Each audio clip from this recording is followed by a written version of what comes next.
Bonjour tout le monde. En fin de précédente vidéo, je vous avais dit que la guerre franco-prussienne avait précipité la France dans un beau désordre, sans toutefois vous en dire plus. Aujourd'hui, il sera bien question de décortiquer ce que fut le régime dans les grandes lignes de la Troisième République. Mais entre son établissement et la chute de Napoléon III, il y eut en France, et plus précisément à Paris, une sacrée pagaille. Voyons tout cela.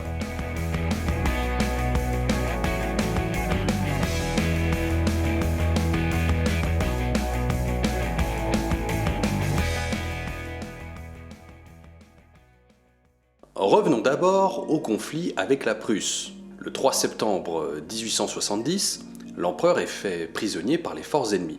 Et là, je vous introduis un personnage important, Léon Gambetta. Grosso modo, à la veille de la chute de l'Empire, c'est un député opposé à Napoléon III, un député partisan d'une libéralisation de la société. Le lendemain, le 4 septembre, averti de la capture du monarque, il se rend à l'hôtel de ville de Paris et proclame la République, la ville étant en proie à des émeutes. Un gouvernement dit de défense nationale se met alors en place, avec Gambetta en son sein. La guerre n'étant cependant pas terminée, la capitale a tôt fait d'être encerclée par les troupes prussiennes, la France n'étant pas parvenue à arrêter la poussée germanique. Par la suite, Gambetta file alors à l'anglaise en quittant la ville par ballon. Oui, par ballon. Son but, rallier de nouvelles troupes en province, histoire de chasser les Prussiens, sans toutefois y parvenir. Ainsi, le siège de Paris dure des mois jusqu'en janvier de la nouvelle année. Un siège, c'est une tactique militaire somme toute assez classique et répandue, de nombreuses fois usitée dans l'histoire. L'idée, c'est de couper le ravitaillement du lieu assiégé, afin de petit à petit affamer la population y vivant.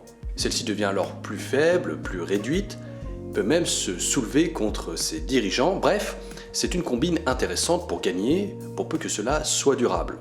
Celui des Prussiens est efficace. À titre d'exemple, les Parisiens tenteront de communiquer avec l'extérieur en utilisant des pigeons voyageurs, mais ceux-ci seront abattus par des faucons lâchés par l'ennemi. Il faut aussi garder en tête que le siège se déroula en partie pendant l'hiver, un hiver qui fut particulièrement rude.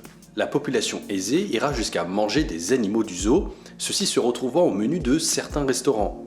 Des citoyens armés tenteront tout de même quelques vaines sorties, histoire de briser le blocus, mais l'avantage reste en faveur des Prussiens.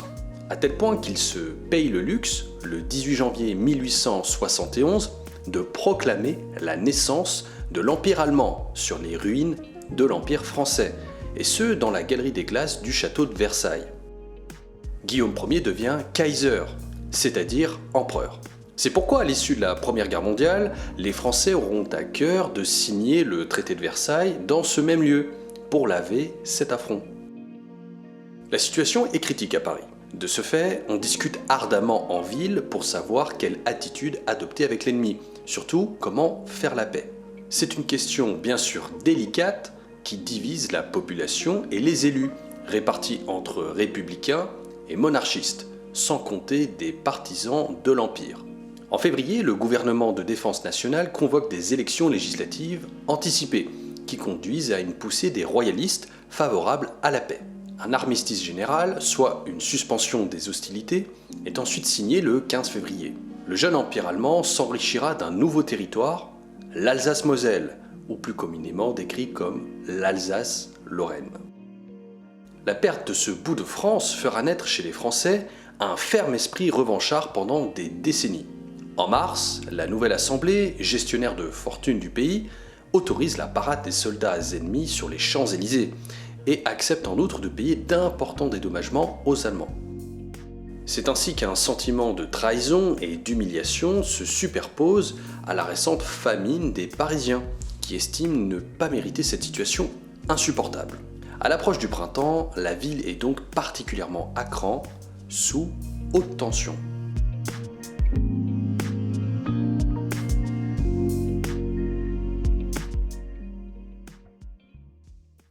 Il demeure encore en ville de nombreuses personnes armées réunies dans la garde nationale. De plus, l'armistice prévoit que l'armée régulière doit démanteler des canons de défense parisiens, chose qu'elle entreprend la nuit du 17 au 18 mars sur ordre du chef du gouvernement, Adolphe Thiers. Mais coup de théâtre. Les soldats réguliers rallient le peuple parisien qui n'entend pas se laisser faire. 2 généraux sont arrêtés, puis liquidés.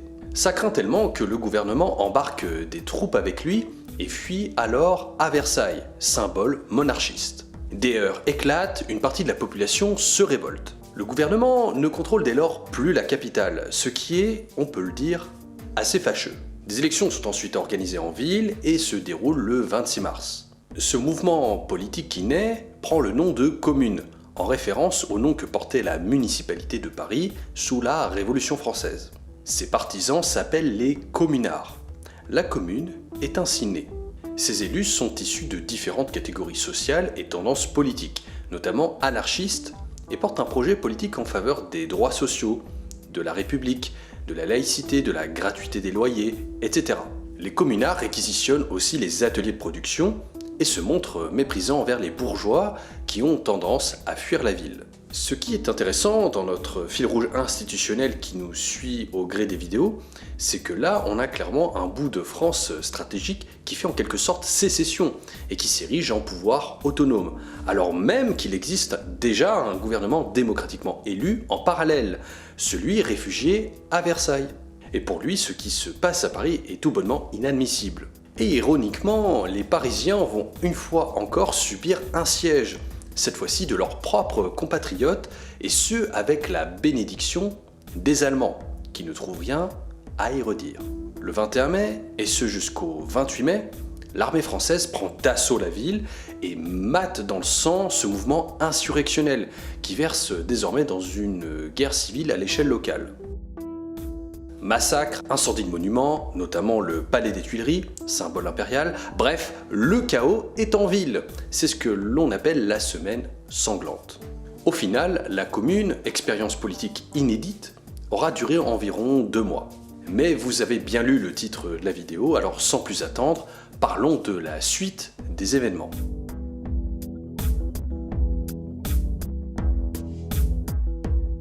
Cette longue parenthèse étant désormais refermée, voyons comment nous arrivons à la Troisième République. On va revenir au mois de février 1871, juste avant la Commune. On l'a dit, il y a une nouvelle assemblée démocratique composée en grande proportion de monarchistes. Et celle-ci, comme d'habitude depuis des décennies maintenant, après chaque renversement de régime, va devoir penser à de nouvelles règles institutionnelles. Or, rappelez-vous, quelques mois auparavant, en septembre, la République fut proclamée par Gambetta. Mais attention, une telle annonce n'engageait en rien le pays sur une voie républicaine, surtout après les troubles qui suivirent. D'autant qu'en 1871, il n'y a pas de mouvement écrasant sans conteste les autres. On trouve divers monarchistes, divers républicains, il y a encore des bonapartistes, donc la forme à donner aux institutions n'est pas évidente. De ce fait, la jeune Assemblée nationale ne se sent pas liée par les déclarations de Gambetta faites en septembre. Toutefois, elle vote fin août 71 une loi qui organise les institutions, une sorte d'ébauche en attendant de bâtir quelque chose de plus étoffé. Il s'agit de la loi Rivet qui désigne Adolphe Thiers comme étant le chef de l'exécutif, ce dernier agissant sous la surveillance de l'Assemblée devant laquelle il est responsable. Thiers porte alors le titre de président de la République. La majorité monarchiste pense en fait que la République sera alors provisoire. Au fil du temps, les relations entre lui et les monarchistes vont se tendre, au point que Thiers est remplacé par un monarchiste légitimiste du nom de MacMahon. Non, ce MacMahon-là. Le 20 novembre 1873, une loi est votée, fixant la durée du mandat présidentiel à 7 ans. Ainsi naît le septennat qui vivra d'ailleurs fort longtemps. Et là, vous vous dites, bingo, exécutif et législatif sont monarchistes. Du coup, le roi va revenir. D'ailleurs, le futur monarque est désigné. Ce sera le comte de Chambord. Oui, mais celui-ci va s'obstiner à vouloir rétablir le drapeau blanc, alors que maintenant la France est largement attachée au drapeau tricolore, notamment l'armée, et plus largement, elle reste hostile à ce qu'incarne le drapeau blanc. En fait, si vous vous rappelez de la vidéo sur la Restauration, le comte de Chambord, par cet élan réactionnaire, fait en quelque sorte, à ce moment-là, une Charles X, sachant que déjà à l'époque le drapeau tricolore avait pénétré les mœurs. Et tout ça, bon nombre de monarchistes en sont conscients. Et puis on peut imaginer que les Français commencent à en avoir ras-le-bol de ces changements incessants à la tête de l'État, ce qui peut se comprendre. Du coup, donner un septennat à MacMahon en attendant de trouver une solution semble une bonne alternative. En gros, on attend que le comte décède. Par la suite, une loi Wallon est votée le 30 juillet 1875 à une très courte majorité. Elle vise à rendre le septennat impersonnel, puisque jusqu'ici, on associait la personne à la durée du mandat. Désormais, on ne dit plus nominativement « un tel se verra assigner telle durée de mandat ». Toute personne exerçant la fonction présidentielle le fera pour 7 ans, sans considération de sa personne. Au fil du temps, une fraction des monarchistes pactise avec les républicains et le projet d'une nouvelle restauration de la monarchie s'évapore. Mais ça, vous le saviez déjà, puisque je vous avais dit par le passé qu'il n'y aurait plus jamais de roi en France jusqu'à ce jour.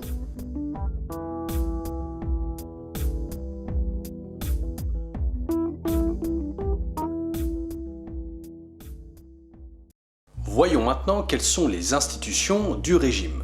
Tout d'abord, une remarque importante. Il n'existe pas de constitution de la Troisième République à proprement parler.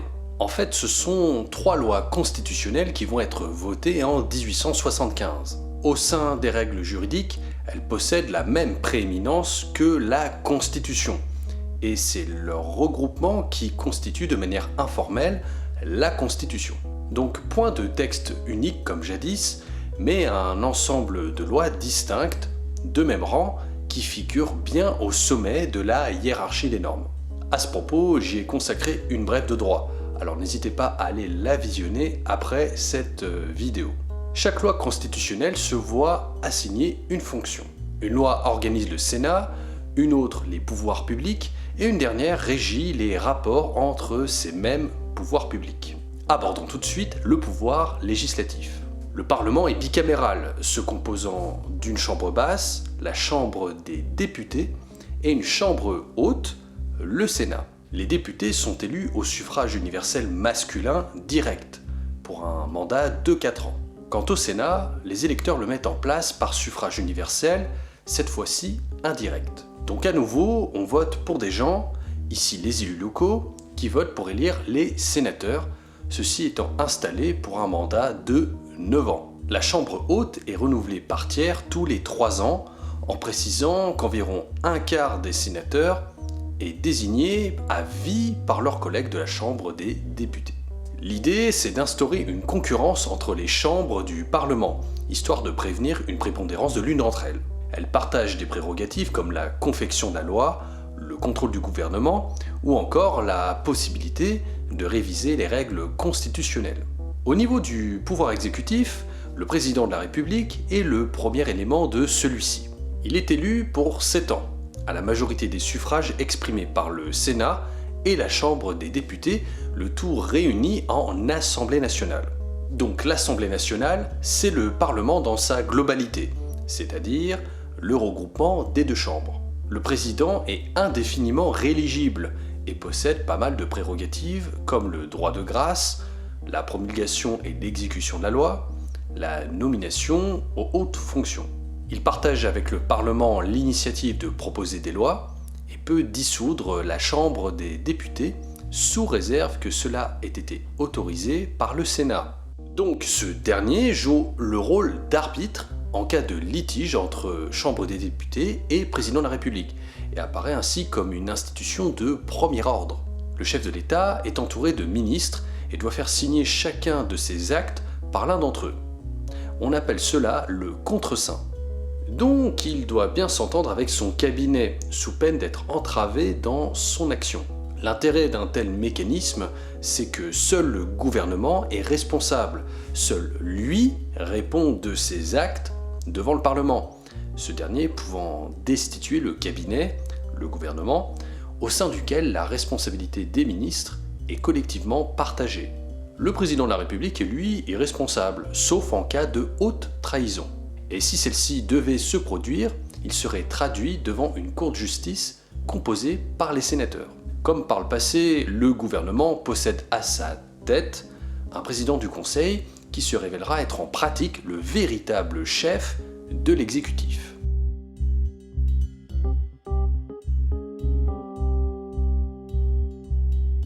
La République aura vécu très longtemps et sera le premier régime post-révolutionnaire à s'inscrire dans une grande durée. Ce sera la toile de fond de beaucoup de choses.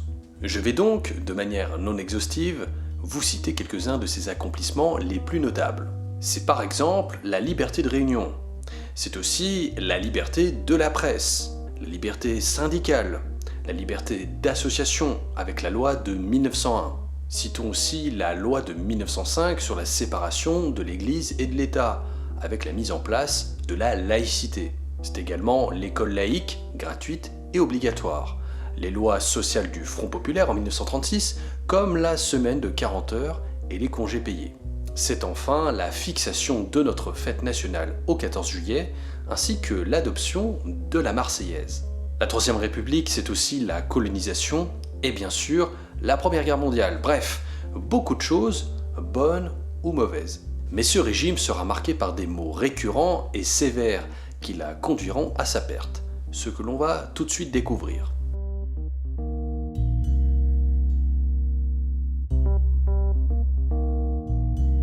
Ce qui caractérise la Troisième République, c'est une instabilité ministérielle incroyable. Sur toute la durée de sa vie, c'est-à-dire 65 ans, de 1875 à 1940, le régime connaîtra près d'une centaine de gouvernements, ce qui est juste gigantesque. Aujourd'hui, on peine à imaginer une telle chose, même si, bien sûr, aucun gouvernement n'est figé dans le marbre. En fait, il y avait une prépondérance du pouvoir législatif, qui mettait souvent en jeu la responsabilité gouvernementale, ce qui fait qu'il y avait souvent des démissions. On parle alors de régime d'assemblée. La vie publique est aussi marquée par une multiplicité de partis politiques de bords très variés, allant du communisme à l'extrême droite, dont aucun n'a véritablement été nettement dominant. Il fallait donc parfois se creuser la tête pour s'entendre et parler d'une voix forte et cohérente, notamment au gouvernement qui devait refléter les tendances parlementaires. Il faut imaginer d'âpres débats et d'intenses tractations pour constituer un gouvernement, parfois à l'équilibre précaire. La pratique a également conduit le président de la République à être plus effacé, même s'il jouait tout de même un rôle minimal non négligeable, notamment en matière d'affaires étrangères. En guise de conclusion, je vais vous lire un extrait du général de Gaulle, qui, à mon sens, résume bien la situation et effectue par la même occasion une belle transition pour la prochaine émission, qui sera consacrée à l'époque trouble du régime de Vichy. Les travaux que j'avais à faire, les délibérations auxquelles j'assistais, les contacts que je devais prendre me montraient l'étendue de nos ressources, mais aussi l'infirmité de l'État. Car c'est l'inconsistance du pouvoir qui s'étalait en ce domaine. Non, certes, que les hommes qui y figuraient manquassent d'intelligence ou de patriotisme. Au contraire, je voyais passer à la tête des ministères d'indiscutables valeurs et, parfois, de grands talents. Mais le jeu du régime les consumait et les paralysait. Témoin réservé, mais passionné des affaires publiques, j'assistais à la répétition continuelle du même scénario. À peine en fonction, le président du Conseil était aux prises avec d'innombrables exigences, critiques et surenchères que toute son activité s'employait à dérouter sans pouvoir les maîtriser. Le Parlement, loin de le soutenir, ne lui offrait qu'embûches et défections.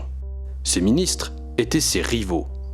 L'opinion, la presse, les intérêts le tenaient pour une cible désignée à tous les griefs. Chacun, d'ailleurs lui-même tout le premier, savait qu'il n'était là que pour une courte durée. De fait, après quelques mois, il lui fallait céder la place. En matière de défense nationale, de telles conditions interdisaient aux responsables cet ensemble de desseins continus, de décisions mûries, de mesures menées à leur terme, qu'on appelle une politique.